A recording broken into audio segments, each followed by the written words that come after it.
Play podcast. I am Austin. That is Ryan. What's up? Holy shit, week 13 is in the books. Week 14 is upon us. Two teams have clinched their playoff spots, both in the AFC, NFC. One of which has already clinched, effectively, a home playoff game. Clinched their division. Yep. I'd say the NFC's wide open. If it wasn't for everybody that's good in the NFC being in the NFC North, it wouldn't be. It is. Yeah. Which, even watching the games, I go, oh yeah, no, there's a clear-cut best team in the NFC right now. Clear-cut. Yeah. But real quick, the Too Fat to Play podcast is brought to you by Sticks Golf Lounge, Humboldt, Kansas. Stop in, have a drink, play a couple rounds. Tell them Ryan and Austin sent you in. Let's get into it. Turkey Day, Thursday, first game on the docket. Chicago Bears at Detroit Lions. You know, it's an old tradition to watch the Lions get beat down on Thanksgiving. And I like this new tradition that we have, that we get to watch Dan Campbell eat one of the opposing player's legs instead of a turkey leg on Thanksgiving. But also, that game was a whole lot closer than I thought it was going to be. It very much, the Lions took their foot off the gas. Yeah. They went up big, and they're like, all right, just don't lose. They don't do that very often. That seemed very much we know what we have to do to stay 3 points ahead of them. Stay 3 points ahead of them. Yeah. And then Matt Eberflus just... Hey, he's saving that timeout for his next job. I didn't know that they were transferable. I mean, it kind of looked like he was saving it for next week. Dude, what the actual fuck? Congrats to the Bears for firing Eberflus. Well, hey, if you need a blueprint on how to fuck up a young quarterback, how about 2 head coaches, 3 offensive coordinators in his first 2 years as a player? You know, if only there was some indication that the Bears could have had that maybe this is not going to work out well. I mean, if only somebody had drafted a rookie and then fired their head coach in the same year, or even done the exact same thing like 3 years earlier. Yeah. If only there was a clear indication for the Bears. If the Bears could have just looked at, like, the football team out of Chicago, when they drafted a quarterback in the first round, traded up to get him, and then fired his head coach halfway through the season, as well as his offensive coordinator, and then from there just no development happened, and you don't know where that rookie season, kind of like the flair and the promise that you had, came from.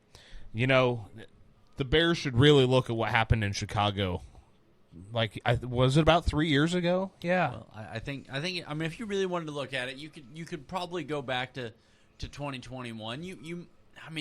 I think there's also a really good example from 2017. Where you go up, you get the quarterback, your pick of the draft, and then you fire a coach halfway through the season. I think that's that's that one team that plays in Chicago. Oh, that did yes, that. Yeah. So it's so crazy that team did it twice, and then the Bears are following in there. Fucking stupid. I feel like I called this 3 years ago. It's so crazy.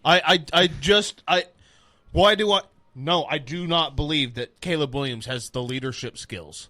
I also watched a quarterback with all the talent in the world, like, just get zero chance. Now I'm watching, once again, no leadership skills. I'm still not seeing that shit like I wanted to. Showed a flash, and then it went away. Mm-hmm. No leadership skills, all the talent in the world, and you're doing the exact same goddamn thing. Guess what we're doing in 3 years? Guess what? We're drafting another quarterback in Caleb Williams. Nick Wright's still holding on to that fucking ship as it's sinking. Like, all I can think of is fucking... He's going to end up a fucking Steeler taking over for a injured Justin Fields after Russell Wilson's decided to retire out of nowhere.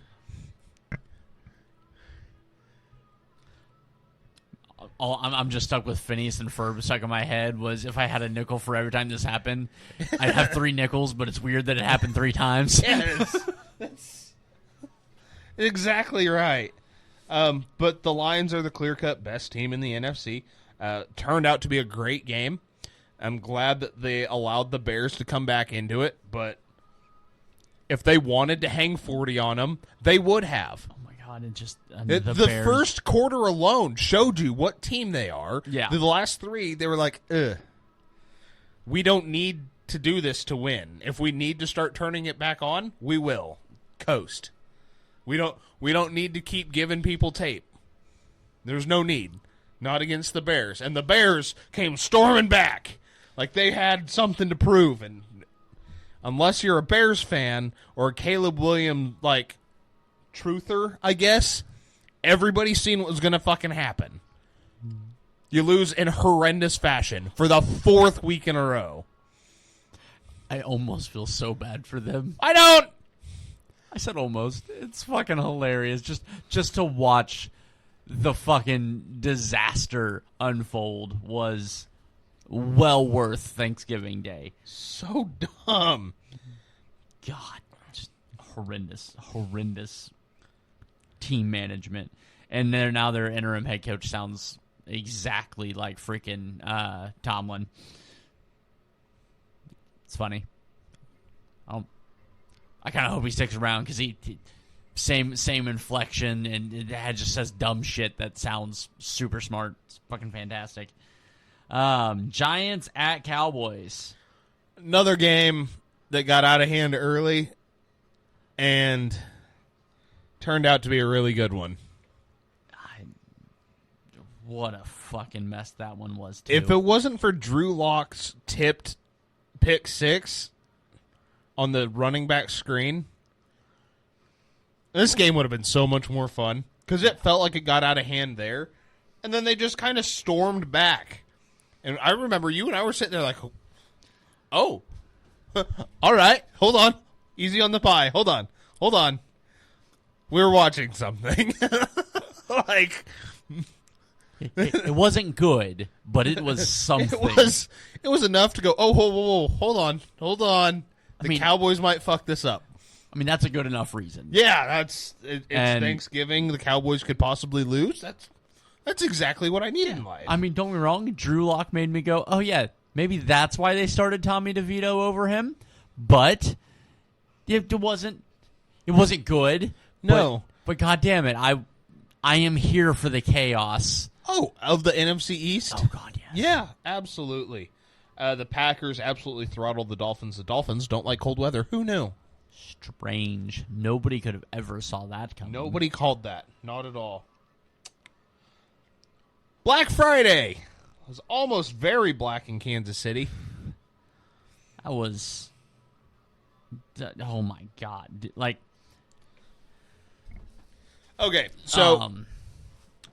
I really hope DJ Humphries is anywhere close to what he used to be. Because he's starting this week. Because Wayne Morris got replaced by Joe fucking Tooney. Which I believe is a problem when you take your starting left guard and you're like, let's just scoot you outside. I don't even know who fucking replaced Tooney at guard. But, yeah, no, we got to do something with this offensive line. Because, holy shit. Because Mahomes started the game, and you're like, oh, Mahomes is playing pretty good. And then you're like, oh, Mahomes is not having a chance to even think about yelling hike. These motherfuckers are in the backfield. And our defense is... Oof. So, obviously, I don't want to make it sound like I'm sounding the alarm on Kansas City. But this idea that we have to respect them for what they've done in years past, that's fine. Keep that same energy. We have to respect the Niners for what they've done in years past, right? No, one of their seasons is over, and the other, if you, I don't know, let's take 8 points and flip them. Just any 8 points.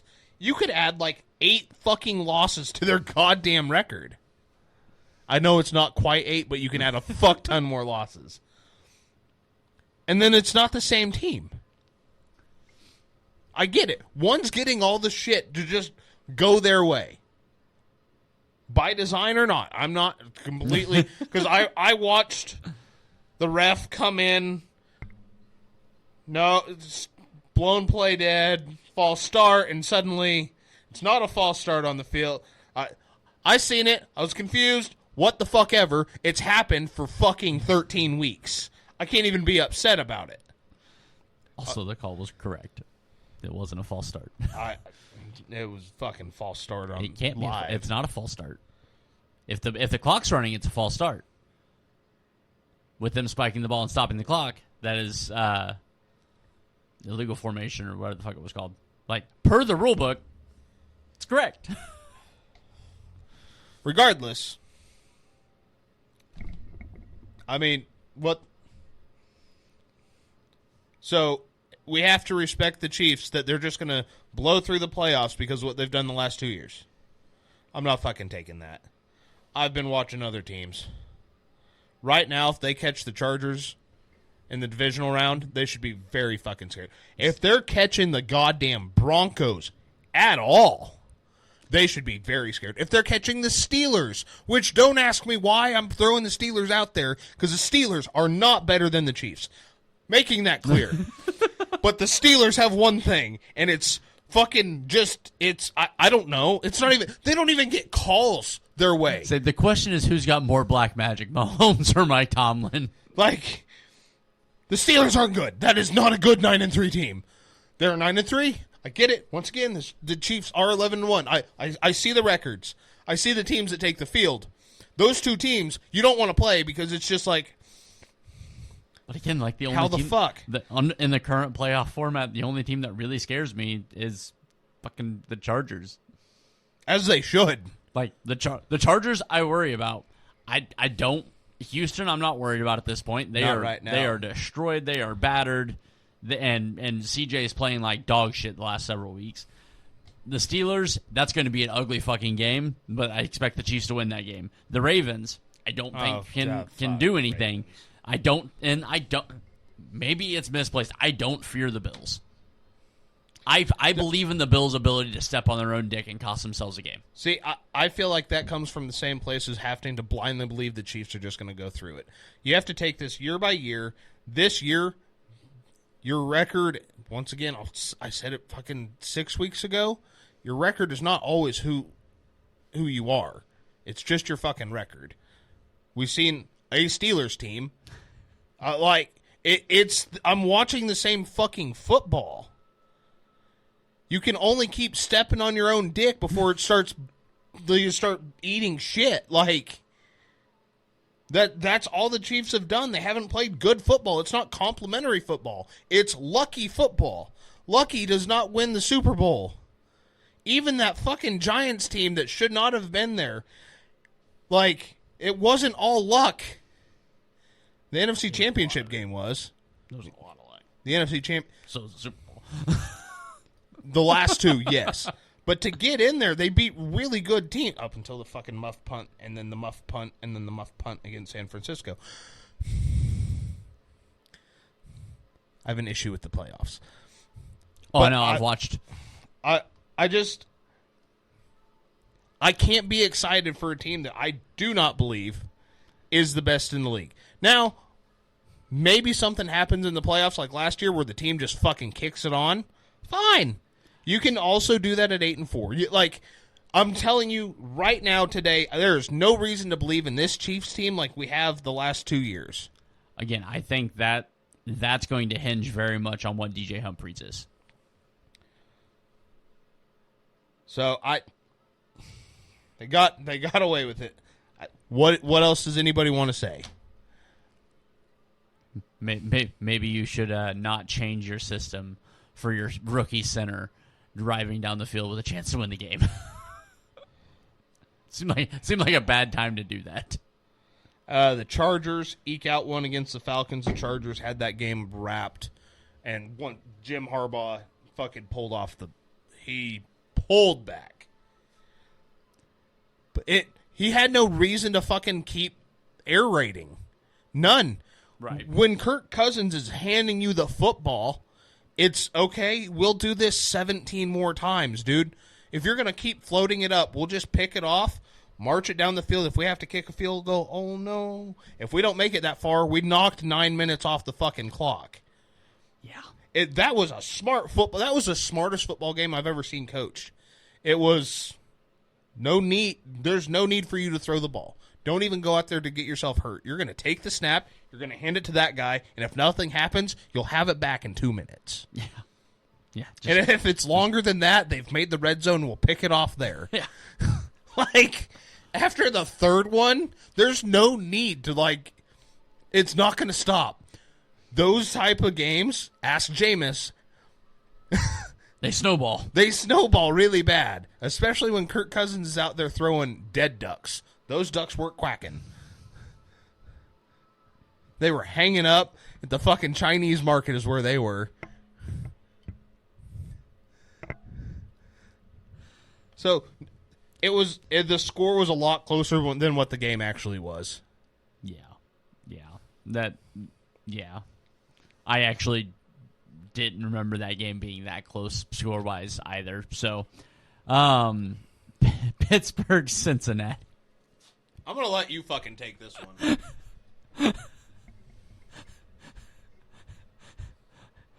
Did not have Russ over 400 on the bingo card. Joe Burrow is it just me, or did George Pickens suplex another corner for no reason? I don't think he cares about stats anymore. I think he just wants to fight one corner somewhere in the third quarter. Like, just brawl. Like, holy God. Yeah, Cincinnati's offense is a problem. So's their defense. Yeah, their defense is the other kind of problem. Like, I don't even know what to do with it. Like, I did not have the Steelers scoring 44. Granted, Burrow's pick 6, different game. But that's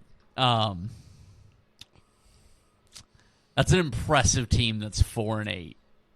Granted, I said I didn't think they'd be that good this year. I thought that defense was going to be suspect at best. Turns out they can't even identify what a fucking suspect is. But yeah, no, Pittsburgh's offense just did things that I didn't know they could do. But God, if you can just find a way to cover the goddamn deep ball against Russ, that offense is done. Yeah, no shit. Like, if you could just take the deep ball away. It's funny because they hand it off to Jaylen Warren and he breaks out for 30. And then they hand it off to Jaylen Warren and he breaks out for 23. And then they hand it off to Najee and he gets nowhere. And then they hand it off to Najee and he gets nowhere. And then they hand it off to Najee and he gets nowhere. And then they hand it off to Najee and he gets nowhere. And then they hand it off to Jaylen Warren for 47. I'm not saying Najee's bad. He's just not as advertised. And Jaylen Warren is out there running like Le'Veon Bell. So, football. Mike Tomlin. He's got a plan, man. He has. Is he next week? He secures a. Nope. He has secured. He's already secured a winning season. A winning season. He has secured that he will not have a losing season. This is the greatest head coach we have ever seen. Like, that is so hard to do. Winning Super Bowls is hard. I think not having a down year where you had a losing season might actually be harder. Because how many has Andy Reid had? Quite a few between his two stints. Like 5 or 6. Mainly in... I say he hasn't had one in Kansas City, I don't think. No, I don't think so in Kansas City. And I don't know how many he had in Philly. He was in Philly a long time. Yeah. Shanahan's on his second losing season. He's been to 4 NFC Championship games. Like, Bill Walsh had losing seasons. Bill Belichick had multiple losing seasons. Yes, it was after Brady. And before Brady. And, well, yeah. Well, apparently those don't count. Okay. That's fucking impossible to just not have a losing season. And yet, there's one guy that said, all right, I got a box of Cracker Jacks and a jump rope. I'm going to make them win 9 football games. And he did.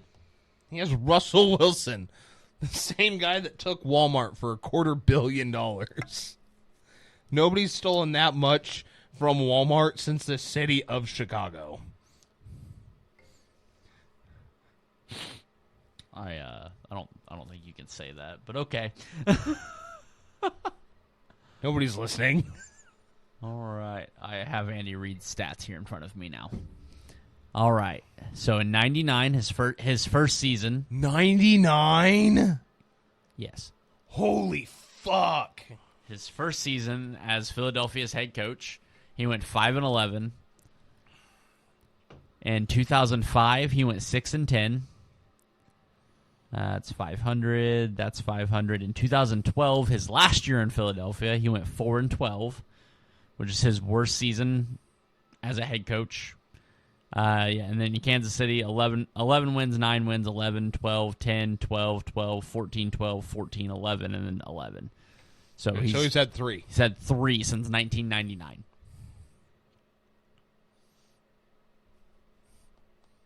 Mike Tomlin's been coaching since what, 08? Sounds...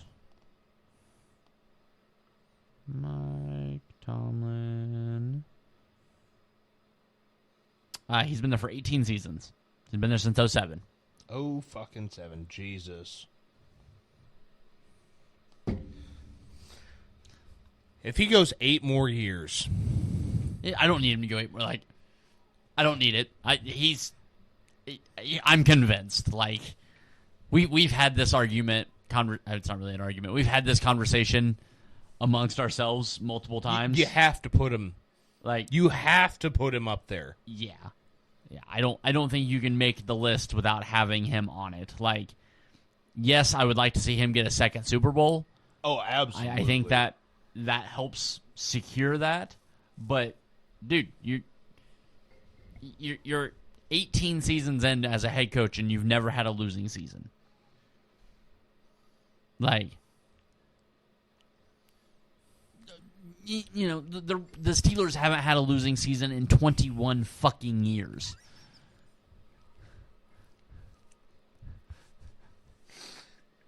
In case you didn't catch that, dumb. the Pittsburgh Steelers haven't had a losing season in 21 years. They drafted Kenny Pickett, kicked him to the curb. A winning team, an above 500 team did that.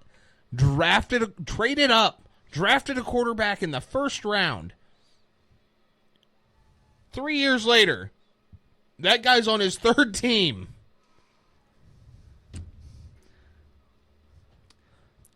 They had a full season of Mason Rudolph. Yeah. Obviously, I don't need to be told how great of a head coach he is. But I don't think, as football fans, we get so wrapped up in our own... If he was fired today, he's got a job with, like... What head coaches are you taking over him? Dan Campbell, right now? Maybe? For the team, for Detroit as the team, yes, I'm taking Dan Campbell. But, I mean... Kyle Shanahan, Andy Reid, Sean McVay... Well, I mean, you got... Yeah, we'll go... If you're telling me the Bills wouldn't look at Sean McDermott and go, I know what you've done for us, but that's Mike Tomlin. Yeah. If you're telling me... Realistically, you're probably looking... John Harbaugh. John. I think Sean Payton's staying in Denver over him. And some of these, it's just team fits. Yeah. But there's I'll say it again. The Bills. That's a good team that you look at. Sean McDermott, who has the last 3 seasons have been kind of middling.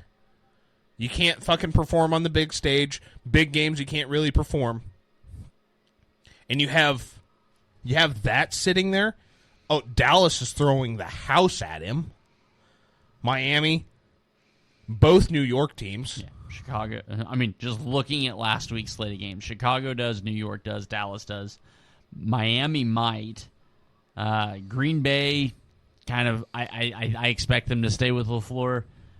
Vegas does. Kansas City not going to. Although I would like Tomlin to stay in Pittsburgh just long enough for Andy Reid to retire. Not. Just saying. That's fine with me. The Chargers, I'm not sure with Harbaugh. The Falcons, I believe they make the change. I think the Bengals make that change. The Cardinals make the change. Minnesota's probably a toss-up. Probably not, but maybe. The Colts do. The Patriots might. Who knows what that I know the Patriots love what they have in Mayo, but you have Mike Tomlin there. You at least look into it. Yeah. The Seahawks, they do. Mm-hmm. I fully believe it. Like I said, the New York team. Tennessee would be stupid. Hell, even the Commanders. Yeah. The Commanders, you would have to look at that. Houston does not. I feel like Houston's got very much a Dan Campbell type of fit there, where they're looking for a certain. Yeah. Jacksonville does. The Rams don't. Saints do. The Bucks probably do. The Panthers do. I think the Eagles do. The only reason that they haven't fired Sirianni is because of Saquon. Yeah. And if Saquon gets popped really good right before playoffs and he gets a little stung, guess what that team's doing? Not a fucking thing. Yeah. Ravens probably not. Niners, no. The Bills, I think, yes. The Browns, obviously. Denver, I think they have the perfect fit with Sean Payton. Yeah. Yeah. No, I fucking love Mike Tomlin. Yeah, I mean, I did pick against him this week, but it happens. His record's supposed to be flipped right now. Yeah. Yeah. Only loss I fucking had this week, by the way. Cardinals at Vikings. Another. Goddamn, there were so many goddamn close games. I didn't watch much of that. I really didn't either. I mean, I watched it fantasy, kind of from a fantasy perspective. I watched it. I didn't watch a whole lot of that game. Vikings squeak out 23-22. Colts outlast the Patriots 25-24. Talk about a fun football game to fucking watch. I only caught the end of that game. It was all game defense. And then the fourth quarter, both teams said, I'm going to fucking score now. And then Anthony Richardson looked like a starter. And once again, this is against the Patriots. Drake May had himself a down-ish game. He threw a couple of picks, but Anthony Richardson, time was running out on the Colts, and he said, fuck it, I'm going to go down the field and score. And they looked at him, and he said, I'm going for 2, and that motherfucker punched it in for 2. I can't argue with a damn good football game. That one was fun to watch. I mean, don't get me wrong. I still have significant questions about him as an NFL quarterback.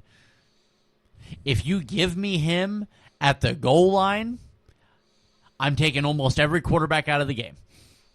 Oh, yeah, that guy's... The second half of that game, he looked like Josh Allen this year. I mean, he looked significantly better in that second half. Seattle beats the Jets 26-21. They had to come back. They were down 7-21 at one point. Yeah. But the Jets fucked it up. Yeah, so. I mean, leave it to the Jets. When you have an ayahuasca enthusiast as a quarterback.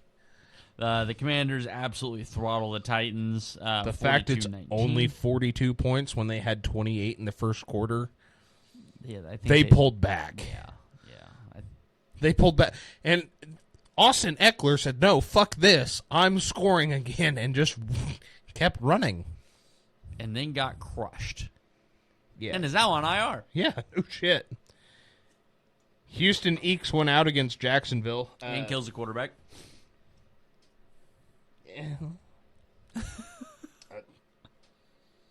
I'm not going to be John Runyon here and say that was the most egregious. Well, obviously, there's not even anybody laying on the ground for you to dive headfirst into. Oh, right. Step on somebody's face mask. Yeah. Go after somebody on the sideline. That John Runyon. Yeah, the same one that said that Azeez Al-Shaair showed complete and utter disregard for player safety and is not what the NFL's about, and how they want to see players treated. And, man, it's really weird hearing those words come out of that mouth on a bang-bang play where as soon as Azeez makes the decision that he's going to fuck a runner up, which once he gets out of the pocket on a designed fucking run, he is a goddamn runner. This is fucking football. As soon as he decides he's going to lay his shoulder into him, he decides to slide. I'm not saying that it's right to hit the quarterback. This is also fucking football. You roll out to the left, wide open field. You square up with a linebacker, and as soon as you see the fucking his eyes turn to black, like he's going to kill you, he's made his mind up. He is coming off the ground to take your head off. You don't get to slide. I'm sorry. It was a vicious hit. It was. And if that was a fucking running back, he doesn't get to slide. He has to absorb that blow. Yeah. Take that. So my thing with it is, like, as bad as the hit was, at least he led with his forearm and not his helmet. No shit. Like, how many times do you see somebody go down, like, just slide like that, and they lead with their helmet? Yeah, they lead with their shoulder. Yeah, the linebacker just head down into the face mask. Like, at least he led with his forearm. Yeah, he threw his If that was in a square up with his chest, he probably would have just bounced off of. I don't know. Azeez is a big linebacker. Yeah, probably would have at least knocked a big quarterback down. But he decided to slide late. You slid late. I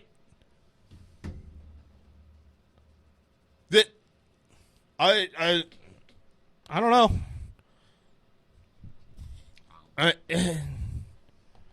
He's been suspended 3 games. Sweet. That means he won't be available for the Kansas City game. Yeah, that one might be egregious. But I watched it. At no point, it was a big hit. Man, could you imagine if your quarterback would have fucking stayed upright and absorbed that? Would have had the wind knocked out of him. Might have fumbled the football. He would have been in on the next drive. This teaching quarterbacks to slide is what's getting them hurt. The letting them slide late. Like, if you're that too. Yourself up, give yourself up. You have to give yourself up early. I think Tom Brady said it the best. There needs to be a penalty against the offensive player for sliding late like that. Because what's Azeez Al-Shaair supposed to do? You started your tackle. Whether he was going to wrap and form... When you square up, obviously, as a linebacker watching linebackers play, you don't wrap up on anybody but a running back because you're trying to teach them a lesson. Running backs and linebackers have this communication. I'm going to fuck you up. I'm going to fuck you up. So they're just kind of going at it. Yeah. Anybody else, you watch a linebacker seeing a wide receiver come across the middle of the field. Fuck your world up. You see him get down there in the fucking slot on a bubble screen. I'm going to fuck your world up. You see, if you've ever watched a linebacker blitz free up the middle, no amount of sliding is saving that quarterback's life. Yeah, Peyton Manning, you usually just sit down on that play. Yes. Like, you've turned yourself into a runner. Especially on designed run plays, we got to do something different. Rams beat the Saints. Yeah. I didn't watch a single second of that game. Couldn't have cared less. I wanted the Rams to lose, but my team lost, so it didn't matter. The Bucks beat the Panthers in a very close game. The one-handed catches that game were nuts. Mike Evans on the side of the end zone, just left doing hand. Mike Evans things. Yes, and then Adam Thielen in overtime after, I guess it was before his touchdown was not called a touchdown. Yeah. But the fucking way high, 4 yards out of the way, bro. Yeah. They were fucking showing out. And to talk about Thielen's catch a little bit, I'm getting to the point where I don't know what a catch in the end zone is again. Because Thielen just now getting there? Well, Thielen catches the ball, comes down, knee and elbow inbounds, hits the ground. It's not a catch. I don't remember who the fuck it was. I don't remember who was playing. I have to go back and find it again. Catches the ball on the side, comes down, and whenever he gets 2 feet down, and the ball gets punched out. And they called it a touchdown. I'm like, how is that a touchdown versus, like, I don't understand, because I heard one of the guys say, well, because they changed the rules where, you know, it's called in the end zone like it is in the field of play, and I'm like, but we've got multiple calls this year where the guy didn't survive the ground after getting both feet down in the end zone. I don't fucking know what's going on. Philadelphia beats Baltimore 24-19. Saquon deserves all of the MVPs. In fact, Saquon this season might deserve Lamar's MVP from last year. Holy shit. That is a one-piece wrecking crew that is carrying 52 guys and a crappy-ass head coach. Yeah, it really is. Like, the fact that the Eagles are 10-2 is because of 26. Solely because of 20. Like, and if you take 26 off of that team, that is a 500 team. As soon as you start, I don't know why it hasn't happened yet, bringing a safety, a hard-hitting safety, because every team's got one guy on the practice squad that they're like, man, he can't do much, but he can fucking hit, so we're going to keep him around for something. This is the team that you use him against. You say, you're going to stand back 15 yards, and you're going to spy 26. Wherever he goes, as soon as a football touches his hands, you're going to hit him as hard as you can. And the first 4 times, we're going to have to take you to the locker room and make sure you don't have CTE already. But after that, you're going to go numb, and you're just going to hit him. And he'll stop hitting you. Or at least try to hit him. He might jump over you backwards, but it's fine. Like, that's what it's going to take. It's going to take your hardest hitting safety to just spy him and smoke him. You can't load him in the box because you need a little bit of speed. Yeah. But that's what it's going to take. Game planning against it. They're not going to throw. They're just going to, at that point, if you can get him down to a 2-yard or 3-yard carry, they're going to try and push from there. They're not going to throw the ball. They're not going to use all their great weapons. You want to know why? Because their quarterback needs to be replaced too. But, we're not ready for that conversation. Sure. Didn't realize we weren't. San Francisco losing to Buffalo 35-10. It wasn't even the biggest loss they suffered. Dude, like San Francisco, like, you talk about teams that have seasons where what could go wrong does go wrong. Like, and I'm not even talking on the field at this point. I mean, your rookie wide receiver gets shot in the chest right before the season starts. Your starting corner loses his daughter. Your starting left tackle just had a son that was stillborn. Dude, like that. It was twins.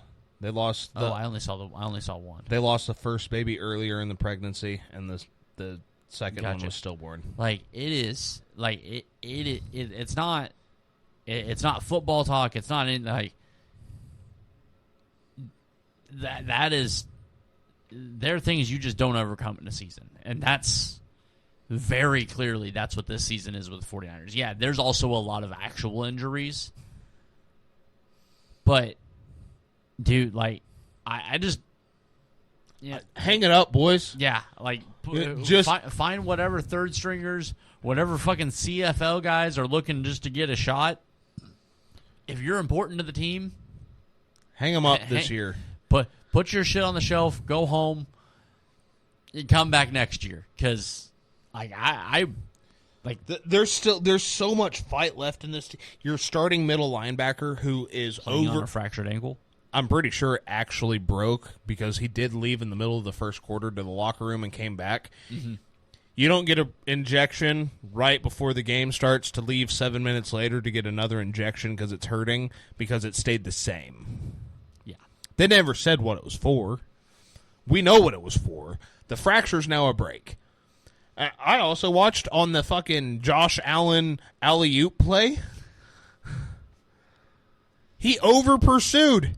Instead of just getting to the outside and containing, he over-pursued and stayed to the inside. Malik Mustafa, who's played really well, had a rookie moment there by not eliminating the quarterback from that play.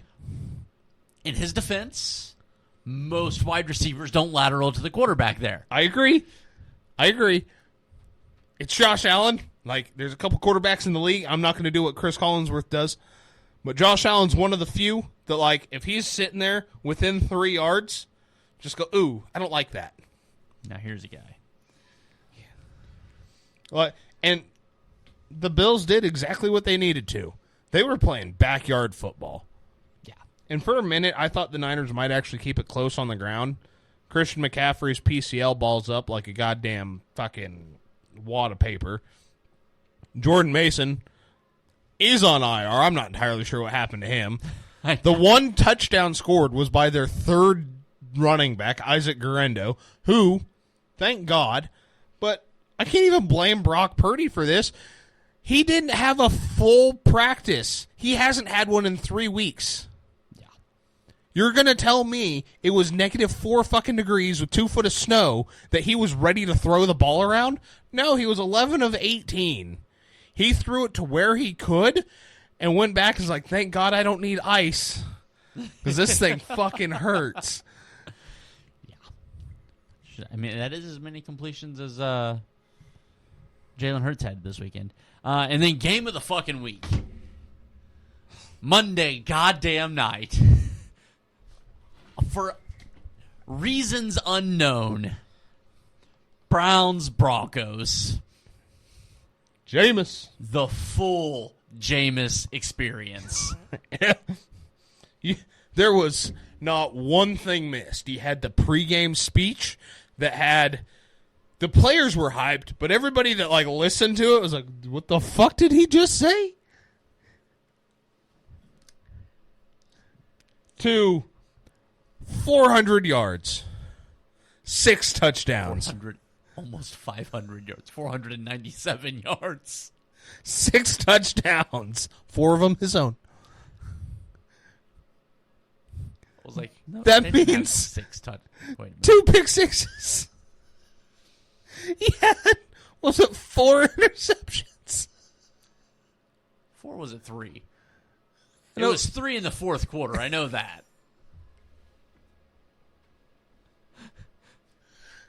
And then the post-game speech to cap it off. I need the Lord. Praying God deliver me from pick sixes. They extrapolated his stats. Have you seen this? The 6 games that they've extrapolated his stats out for the season. If you extrapolate his 5 or 6 games, whatever it is, out over a full 17-game season, he sets the league record in yards at 5,700 yards. 34 touchdowns and 20 picks. Jameis fucking Winston. I don't know the guy's name. I know he's on a show. I have no idea what show he's on, but he had the line that is absolutely ringing true no matter what. I don't want Jameis Winston to be my quarterback. I want him to be a starting quarterback in the league. I think that was Breakfast Ball on Fox, if I remember correctly. Okay, I don't know. It's the tall, goofy-looking guy. Yeah, I know exactly who you're talking about. I'm pretty sure it was Breakfast Ball on Fox. But that line is 100% correct. Oh, my God, it's so fucking true. I don't want him to be my starting quarterback.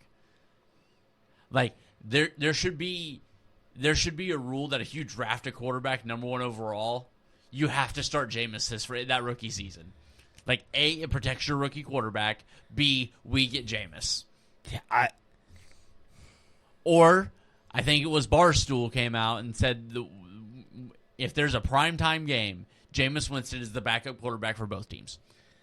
It was. I'm pretty sure Big Cat said that. We have to have Jameis, and we all need Jameis in primetime. One quarterback to ever have 30 touchdowns and 30 interceptions in a season.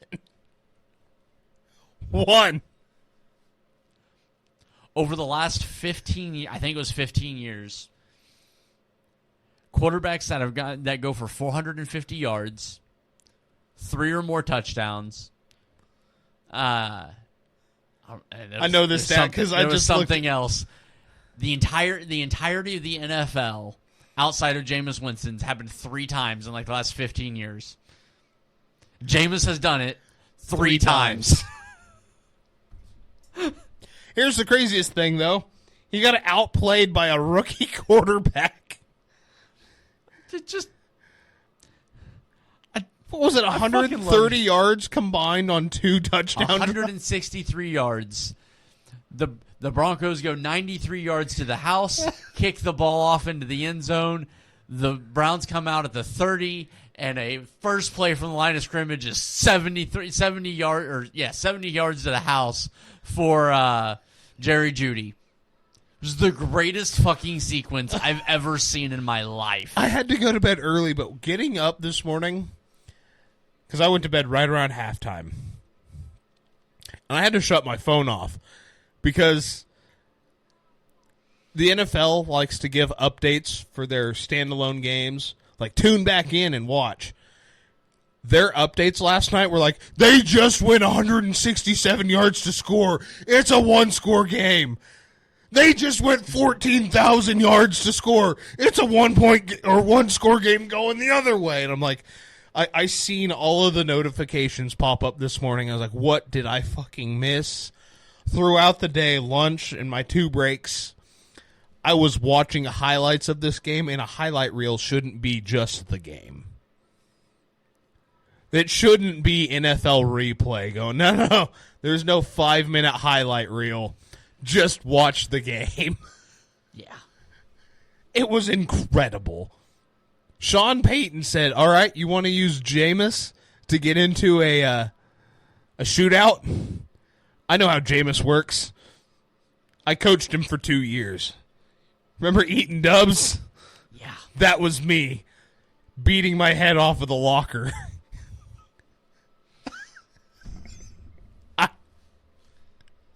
It was so good. It's what you live for if you're a football fan. Dude, like I said, I need Jameis to be a starting quarterback. You know what part of his career I'm most excited for? When he's the color commentary for Thursday Night Football. They are not going to let him anywhere close to Listen commentary in the NFL. Listen to me. That dude is going to be calling Maction, and it's going to be the highest rated program in the country. Listen, because when it happens, and the Kelseys have their own Thursday night broadcast on Amazon, just like the Manning cast, on-field report is Jameis Winston. Imagine this psychopath running sideline to sideline. It'll be UFL type interviews mid-game. We're going to watch Ashton Jeanty, his rookie season after running for 1,400 yards and 12 touchdowns, on the sideline in the middle of the third quarter, panting, getting high fives, and Jameis's head is just going to pop up. And you're going to hear Jason Kelce, all right, Jameis, who do you have on the sideline? And Jameis is going to be like, I have him, the one running back here, eating dubs. Hot and crispy. Whatever the fuck Jameis would do, stand on top of him, I don't know. There's going to be a cameraman at the top of the fucking stadium going, where's Jameis? Where's he at? And you just see this bastard just fucking running. Sideline to sideline. You see it? You see it? Now it's going to happen. I'm speaking this one into fucking existence. Oh, shit. I don't even... The Kelsey cast featuring Jameis Winston. I'm glad he doesn't have a brother. That we know of. I'm sure he does, but... Oh, Jesus, that's phenomenal. Did you know him and Bo Nix were the same town? I did not. Yeah. Yeah, I heard that after the game yesterday.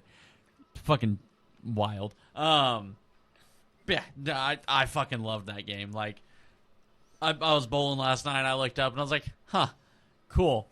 Look up. Holy shit. Holy shit. Holy. Finished bowling and I was like, just sitting there watching the game. I was like, I'm going to go home now. Stayed there for like another 15 minutes watching the game. And yeah, I was fucking phenomenal. It felt like it took forever and moved slower than shit. But. Well, when each play takes 4 seconds off the clock and they're all scoring drives. That's fair. Phenomenal, though. You're 4 minutes into the first quarter and it's 38-32. It's really hard for a game to go by because that first quarter has taken 4 hours. Oh, fucking A. All right, so that is week 13. Do you want to just do week 14 on this one? Do you want to do a second episode? Let's go ahead and get back to our usual and go to a second episode. All right, so then we are going to get out of here for this one.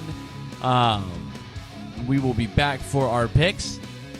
Until next time, be kind to each other, love one another, and always remember, fuck the Cowboys.